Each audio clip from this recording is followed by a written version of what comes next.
E hoje nós vamos trabalhar o Deus de poder sobre as oposições. Será que você já sofreu na sua vida algum tipo de oposição? É certo que todo aquele que desejar servir ao Senhor também sofrerá oposições. Você sabia que no mundo todo a estimativa é que mais de 360 milhões de cristãos enfrentem algum tipo de perseguição? Quando nós olhamos para o Ocidente ele é formado por 3 pilares. Desses pilares, o direito romano, a filosofia grega e a religião judaico-cristã. E da religião judaico-cristã, de onde vêm os nossos valores, os valores morais e os valores de família. Então a intenção é destruir o Ocidente. E talvez nós, na nossa realidade de Brasil, não sofremos uma perseguição física, mas nós sofremos aquilo que nós podemos dizer de um genocídio cultural, onde a nossa fé tem sido perseguida por meio, muitas vezes, da mídia, da arte, da educação, da música, das ideologias, e quanto menos percebemos, a nossa fé está se dissipando, sem a gente perceber. Então sim, nós sofremos perseguição, esse genocídio cultural. E como eu disse, quem quiser realmente viver os valores da palavra de Deus, será perseguido. E você precisa sim estar preparado para a perseguição. Eu gostaria de fazer a leitura do texto de Atos, capítulo 4, verso 29 ao 33, e a leitura será na Nova Versão Internacional. Essa leitura, esse momento aqui em que os discípulos, os apóstolos de Jesus, eles estavam passando por um período de oposição, de perseguição. E esse trecho, ele é o final de uma oração após eles terem sido perseguidos por causa do Evangelho. Para você entender o contexto, que diz: agora, Senhor, considera as ameaças deles e capacita os teus servos para anunciarem a palavra corajosamente. Estende a tua mão para curar, realizar sinais e maravilhas por meio do nome do seu santo servo Jesus. Depois de orarem, tremeu o lugar em que estavam reunidos. Todos ficaram cheios do Espírito Santo e anunciavam corajosamente a palavra de Deus. Da multidão dos que creram, meramente e um coração. Ninguém considerava unicamente sua coisa alguma que possuísse, mas compartilhavam tudo o que tinham. Com grande poder, os apóstolos continuavam a testemunhar da ressurreição do Senhor Jesus, e grandiosa graça estava sobre todos eles. Pai, nós estamos aqui para receber da Tua palavra, Senhor. Nós sabemos que a Tua palavra é vida para nós. Nós somos o Teu povo chamado para fazer a Tua vontade e cumprir a Tua missão. Comunica o Teu Evangelho aos nossos corações e nos levanta como um povo corajoso, pronto para encarar qualquer oposição em nome de Jesus. Amém.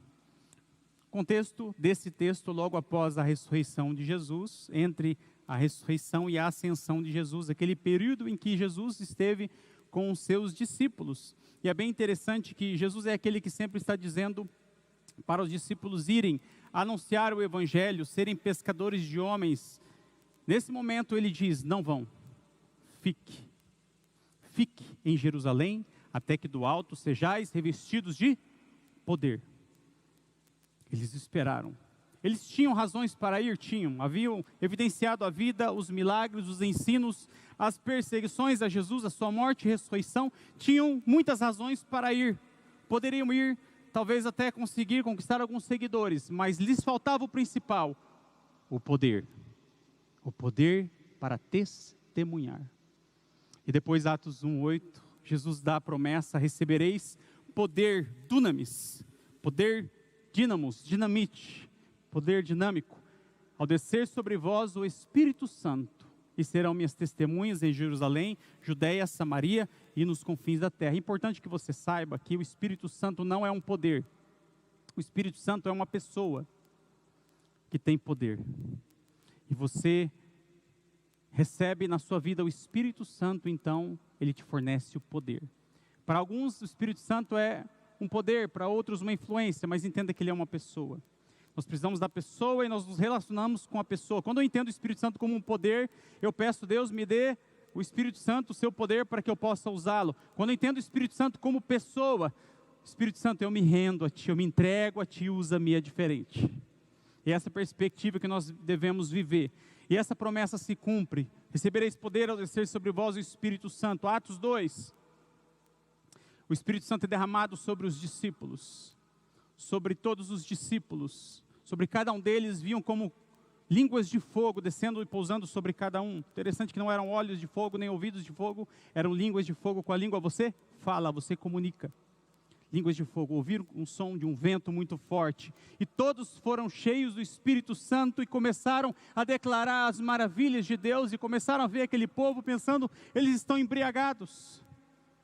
Não estavam embriagados, era o Espírito Santo na vida deles. Quando vocês evidenciarem pastor Francisco cambaleando por aí, não pensem que é bebida alcoólica, ele pode estar embriagado com o Espírito Santo. Esse eu devolvi, pastor. O Espírito Santo vem para nos encher, e Ele toma conta de você e dos seus sentidos, e muito mais do que recebê-lo, é você se entregar a Ele. E de repente Pedro se levanta entre os discípulos, e ele começa a pregar o Evangelho. Ele começa a falar do Cristo que morreu, que vocês crucificaram, o autor da vida, não há salvação em nenhum outro, embaixo do céu, e nem o nome pelo qual possamos ser salvos, é o nome de Jesus.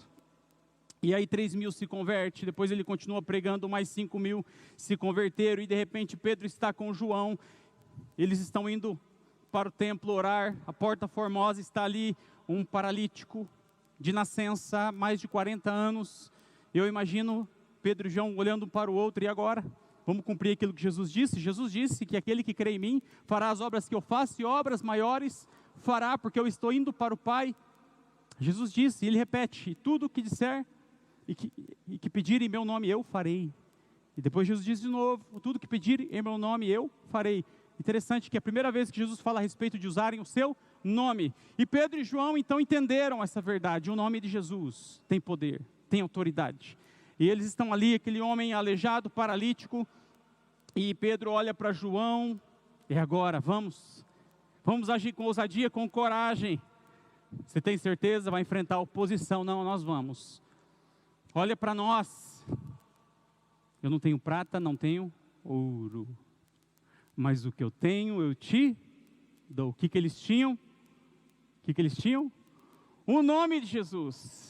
Em nome de Jesus, levante-se. Ele deu a mão. E aquele homem se levantou e de um salto começou a pular, glorificar a Deus. Aquele alvoroço, as pessoas começaram a idolatrar os apóstolos e os religiosos começaram a perseguir os apóstolos. Tem alguma coisa errada, não podemos deixar eles continuar falando nesse nome. Foram presos, porque já era tarde da noite. Na manhã seguinte libertaram, começaram a questionar, que nome é este? O que vocês fizeram? E eu acho bem interessante a resposta dos apóstolos, de Pedro e João, para os religiosos. Não fomos nós que curamos esse homem. Eles não disseram que foi Deus e nem que foi Jesus. Olha o que eles disseram. Foi o nome. Você sabe o poder que é no nome de Jesus? Você está usando o nome de Jesus ou é só um final de oração? De rotina no automático. O nome que curou este homem. E quando eles são ali interrogados, depois soltos, as últimas palavras, eles dizem para eles não falarem mais neste nome. Porque o nome de Jesus incomoda as trevas, o inferno, a Satanás. E nós carregamos o nome de Jesus. E eu acho fantástica a afirmação de João. Eu digo que é João, ele não fala qual dos dois porque se assemelha muito à carta de João. Aquilo que nossos olhos viram, ouvidos ouviram, nós tocamos. E João diz assim, nós não podemos deixar de falar do que nós vimos e ouvimos, não podemos deixar, eles vão embora contentes por terem sofrido pelo Evangelho, e eles passam um relatório para os demais, e eles continuam pregando o Evangelho, e é quando eles se reúnem e fazem essa oração. Eu gostaria de destacar 3 palavras nessa oração. A primeira palavra é que eles pedem para que Deus, a Bíblia diz, na verdade, Deus os use de forma corajosa para anunciar a palavra de Deus. Depois, estende a tua mão, Senhor, para curar, e depois para realizar, curar e realizar sinais. Então, em primeiro lugar, gostaria que você pensasse esse conceito de poder, coragem. Em meio às oposições, Deus nos usa com coragem. É interessante porque antes de receberem o poder do Espírito Santo, eles sofreram oposição também, sofreram perseguição. Quando Jesus foi preso, os discípulos corriam risco de ser presos também. O que eles fizeram? Fugiram, negou Jesus. Mas depois eles eram outras pessoas, homens cheios do poder de Deus. A oposição veio, foram presos, caluniados. E quantas vezes na palavra e na história bíblica nós vemos homens que foram apedrejados, martirizados, mas não deixaram de anunciar a palavra de Deus. Coragem é um ingrediente. No verso 29 diz: capacita os teus servos para anunciarem a tua palavra corajosamente. Corajosamente. Sabe quantas vezes Deus diz na Bíblia não temas? 365 vezes. Todos os dias Deus está te dizendo, não temas. Não temas. A consciência não dependa do sentimento, mas Davi tinha consciência da presença. Ainda que eu ande pelo vale da sombra da morte, eu não temerei. A consciência da presença de Deus. Paulo diz a Timóteo, um jovem, reacende a chama do dom de Deus que está em você pela imposição das minhas mãos, porque Deus não deu espírito de covardia, mas de poder, moderação e de amor. Depois, Filipenses, quando Paulo está preso, escrevendo aos Filipenses, ele está preso, ele diz o seguinte: a maioria dos irmãos, motivados no Senhor, pela minha prisão, estão anunciando a palavra com maior determinação e destemor. Paulo foi preso, a igreja tinha mais coragem para pregar o evangelho, e coragem para cumprir o propósito. Os discípulos tinham um propósito: nós vamos anunciar o evangelho, nós vamos espalhar as boas novas de Jesus Cristo por toda a região em que nós passarmos. Esse é o nosso propósito, essa é a nossa missão. Para isso nós deixamos as nossas redes, deixamos os nossos ofícios para cumprir o propósito para o qual Deus nos chamou. Agora a diferença entre você vir à igreja, vir à terça da esperança e ser igreja. Porque às vezes você vem à igreja como consumidor. Eu vou lá receber a palavra, não gostei do louvor, pastor. O pastor disse, mas quem disse que foi para você? Vou numa campanha, fazer a campanha, ok, não, aí você está vindo para a igreja, mas a proposta de Deus não é que você venha para a igreja, que você seja a igreja que vai para algum lugar fazer a diferença, porque igreja, eclésia, chamados para fora. Deus nos chama a mudar a sociedade, e você lá no seu trabalho, na sua faculdade, no seu bairro, transformando a sociedade. Essa é a proposta, esse é o propósito, essa é a tarefa que Deus incumbiu a nós enquanto igreja.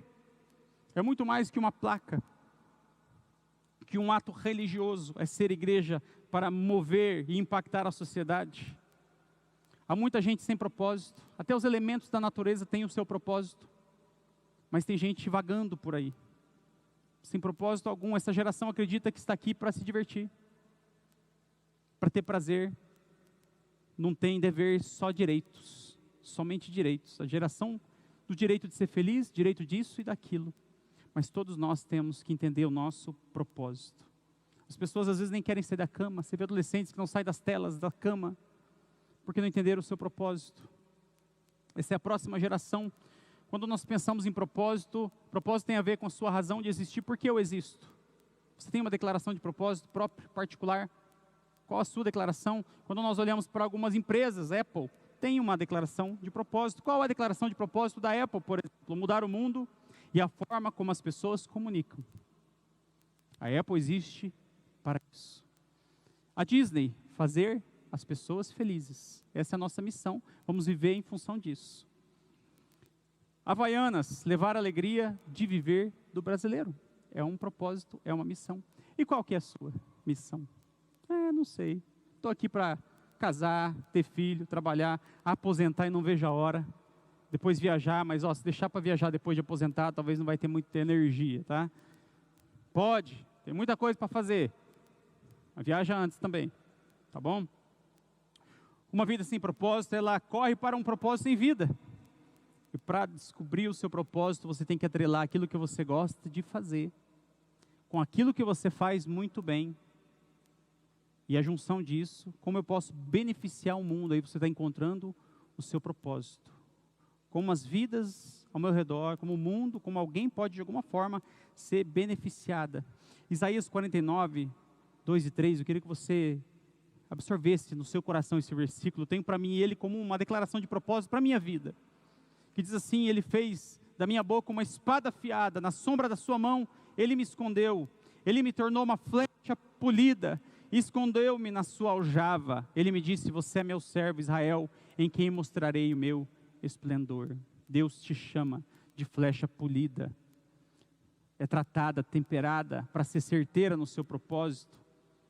Diferente do bumerangue, né? Geração bumerangue. O bumerangue vai, não chega em lugar nenhum, volta, mesmo lugar. Mas Deus nos chama de flechas polidas. Os seus filhos precisam ser trabalhados para ser flechas. Porque assim a palavra diz que como flechas nas mãos do guerreiro, são os filhos da sua mocidade. Seus filhos serão lançados como flechas.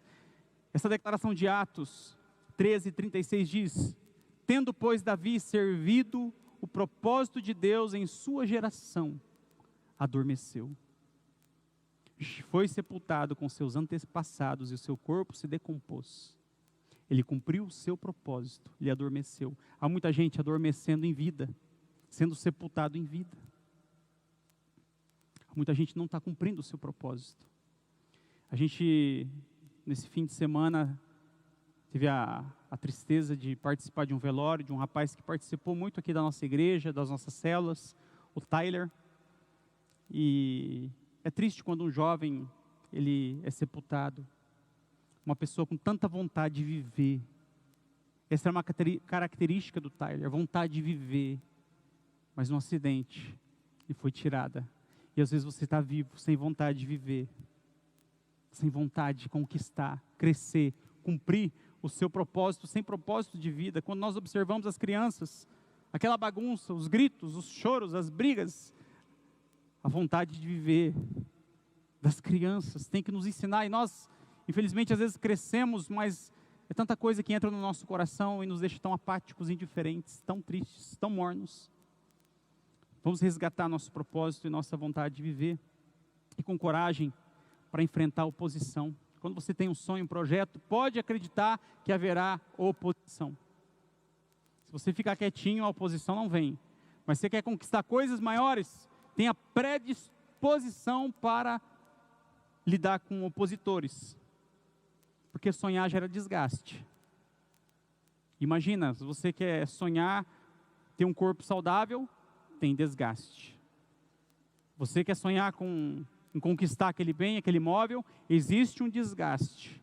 Você quer vencer a competição, existe um desgaste. Imagina aquele lutador de UFC, que nós assistimos, ele todo arrebentado, os olhos bugalhados, a testa desse tamanho, e ele está lá comemorando a vitória. O desgaste do sonho realizado. A dor passou, eu conquistei, e é assim que conquistamos os nossos sonhos. Nada vem de mão beijada, nada vem. Os amigos nos fazem bem, mas são os inimigos que nos promovem. Os inimigos. Tem uma frase de Albert Einstein que diz assim: espíritos grandiosos sempre encontram oposição violenta de mentes medíocres. Eu particularmente, irmãos, eu adoro quando alguém me diz: você não vai conseguir. Isso para mim é combustível. Pode falar. Você não vai conseguir. É como a gente, com uma criança, né, os meninos, você duvido você fazer isso, então aí você vai e faz. É mais ou menos isso.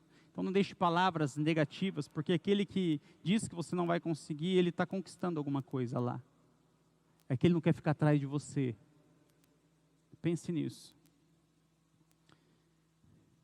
E os discípulos diziam: nós não podemos ficar quietos, não podemos deixar de falar do que temos visto, do que temos ouvido. E também em meio às oposições, Deus os usa como instrumentos de cura. Instrumentos de cura. A Bíblia diz no verso 30, estende a tua mão para curar. Vários são os episódios em que os discípulos são usados como instrumentos de cura. Deus nos chama para curar vidas. Nas escolas, conversando com uma supervisora recentemente, ela falou que crianças com ansiedade, tomando remédio, com depressão, as crianças. Você sabia que 760 mil pessoas se suicidam todos os anos no mundo? E 59% com menos de 50 anos. Você sabia que a solidão é um dilema global? O mundo inteiro sofre. Você sabia que o Brasil é o país que possui a população mais ansiosa do mundo? E o Brasil, depois da África, é o país que fica mais tempo na frente das telas. É por isso. Média de 9 horas por dia, e dessas 9 horas, 4 são em 2 redes sociais, Instagram, Facebook. Por isso nós estamos ansiosos. E nós podemos ser canais de cura na vida das pessoas, por meio de gestos simples. Deus nos chama para isso. Certa vez aqui mesmo, aqui no Espaço Esperança, encontrei uma pessoa, e essa pessoa falou: pastor, eu estou com esse problema, essa doença, minha doença. Eu falei: você tomou posse? É sua já? Você comprou? Adquiriu como ela, né? Está gostando? Está cuidando bem? Eu falei: não é sua, não te pertence. Deus tem saúde para a sua vida, Deus tem cura para você. Começa a ler o Evangelho de Marcos, começa a ler isso. E ela foi para casa. Encontrei ela no outro dia, na outra terça-feira: pastor, eu estava acamada. Até a mulher que limpa a nossa casa estranhou, porque eu estava limpando também, eu estava ajudando. O que você está fazendo? Estou limpando horas. Mais ou menos 3 semanas se passaram, encontrei de novo, domingo. Outro semblante: pastor, parei de tomar remédio. Eu não falei para ela parar de tomar remédio, não. Parei de tomar remédio. Gente, uma palavra de cura. Porque a doença muitas vezes está mais aqui do que no nosso corpo físico. Você já aceitou, tomou posse? A minha é diabetes. Às vezes tem gente que disputa, né? Quem está mais... Eu estou com uma dor nas costas. Ah, mas você tem que ver a minha. Quem está ganhando, né? Quem está vencendo a competição, sai fora dela. Esses dias eu estava com um grupo de pessoas e nós vamos orar e nós vamos ungir com óleo. Olha, ficaram assim. Que legal, vamos ungir com óleo. E aí veio 2 enfermos e veio um que não estava enfermo. E que pena que eu não estou enfermo para ganhar essa oração. Mas ora, pastor, está profetizando já a doença? Né? É uma oração, né, de prevenção da doença. Na verdade, irmãos, a cura, nós precisamos ser canais de cura. 2003, eu me lembro, num colégio em Londrina, Vicente Rijo, fazia um trabalho no intervalo com os alunos, com 10 minutos. E depois eu com o violãozinho, com o meu repertório de 10 músicas, eu descia lá na educação física, levava o violão, cantava algumas músicas em inglês, e atraía algumas pessoas, e os meninos jogando bola, alguns ficavam ali, algumas meninas ficavam ali, eu começava a tocar, e eu sempre acreditei, que como quando Davi tocava harpa, os espíritos saíam de Saul, eu acredito que Deus faz o mesmo hoje, porque é o mesmo espírito. Eu acredito, e eu acreditava, e as pessoas falavam: alguma coisa está diferente, alguma coisa aconteceu. E havia uma professora, a professora desse grupo tinha depressão, ninguém tocava nela, não podiam tocar nela, exceto eu. Eu podia dar um abraço nela. Eu posso te dar um abraço? Te dar um abraço. Cura por meio de um abraço. Por meio de um louvor, de uma canção. Nós carregamos o maior poder do mundo. Nós carregamos o maior poder do mundo. E você está vivendo uma vida muito aquém, às vezes, daquilo que Deus tem para você. E nós podemos, através de atos de gentileza, trazer a cura, um abraço, um sorriso, um agrado, um presente, uma oração por alguém, que seja pelo WhatsApp, uma ligação, ou faça algo que é a responsabilidade do outro. Ou escute alguém, dê ouvidos, dá o feedback positivo, doe sangue. O que eu posso fazer para trazer cura nesse mundo? Às vezes eu quero receber, alguém precisa me curar de alguma forma, porque eu estou doente. Não, peraí, você pode ser um instrumento, atitudes de gentileza se multiplicam, sabia? Quando você faz algo por alguém, especialmente se é inesperado, essa pessoa vai sentir no seu coração a gratidão e ela vai reproduzir. E não só ela, mas qualquer pessoa que estiver evidenciando aquela atitude, vai querer reproduzir também. Nós podemos inspirar as pessoas, sabia?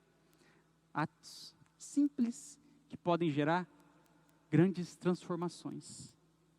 Todo dia. Eu ensino a Eloá, nós andamos, às vezes no mercado, nós vamos falar, Eloá, hoje você tem que conquistar 5 sorrisos. E é quase todas as vezes, quando a gente sai, Eloá conquista 10 sorrisos. E ela vai, ela dá oi, e as pessoas sorriem. Elas devolvem. Um oi pode ser tão terapêutico muitas vezes. Um bom dia pode ser tão gostoso. Em meio às oposições, Deus também pode nos usar com grandes realizações. Terceiro lugar, o verso 30 diz, e realizar sinais e maravilhas por meio do nome do seu santo servo Jesus. Qual foi a última vez que você iniciou um projeto? Ah, mas eu estou cansado demais. Não cansa não. Não vai dormir não.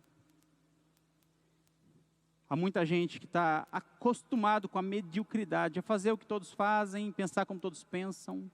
Uma vez eu disse, eu não quero ser uma pessoa normal.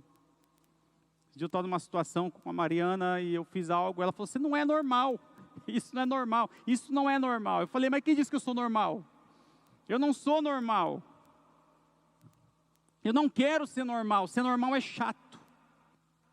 Nós precisamos ser diferentes, seja maluco. Mas você pode sim causar revolução, você pode ser um agente transformador na sociedade. Mediocridade. O medíocre fala de pessoas, a pessoa comum fala de fatos e o sábio fala de ideias. Você sabe, irmãos, eu sempre acreditei na prosperidade através de 3 coisas. Do trabalho, ela vem através do trabalho, da boa administração dos recursos, pode trabalhar e não administrar bem. E também através da fidelidade a Deus. Só que eu tenho acreditado agora num quarto, a mentalidade. Há muita gente com mentalidade muito miserável, muito medíocre. E a nossa mentalidade tem que mudar. Tem que mudar. Você pode realizar, você pode prosperar, você pode empreender. Você pode melhorar sim o seu padrão de vida. Você pode ser abençoado por Deus, que criou todas as coisas, o mundo em abundância, para você poder ter, para ajudar, para poder inspirar pessoas, sim. Não se acostume com o suficiente. Você pode ser grato e ter o suficiente, mas você pode crescer. É sempre possível ser melhor. Às vezes você parou no tempo, não estuda mais, se preocupe. E se você tem amigo que curte televisão, é muito maior que a estante de livros dele, fique meio, peraí, deixa eu procurar quem tem a estante de livros maior. Eu sei que hoje os livros são digitais, mas a ideia é essa. Nós valorizamos tanto a TV, está tudo tão pronto para nós. E nós estamos nos desenvolvendo, não estamos crescendo. Todo mundo quer ter resultados grandiosos. Mas a primeira oposição que vem, eles desistem. Em tempos de crise. Uma pessoa olha da janela, ela vê a lama. A outra pessoa olha da janela e vê as estrelas. O que você tem visto nos tempos de crise? Você não é produto do ambiente. Você é produto da sua fé. Do que Deus diz na sua palavra a seu respeito. Deus diz que você é mais que vencedor. Deus diz que Ele te ungiu. Deus diz que o Espírito Santo habita em você.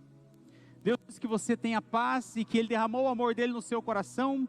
Deus diz que você é morada dEle, do Espírito Santo. Não há razão para perder, não há razão para desistir. Não há razão para viver uma vida vencida. Comece a brilhar. Deus te chama na carta aos Filipenses como estrelas do universo. O mesmo Deus te chama como luz do mundo e como sal da terra.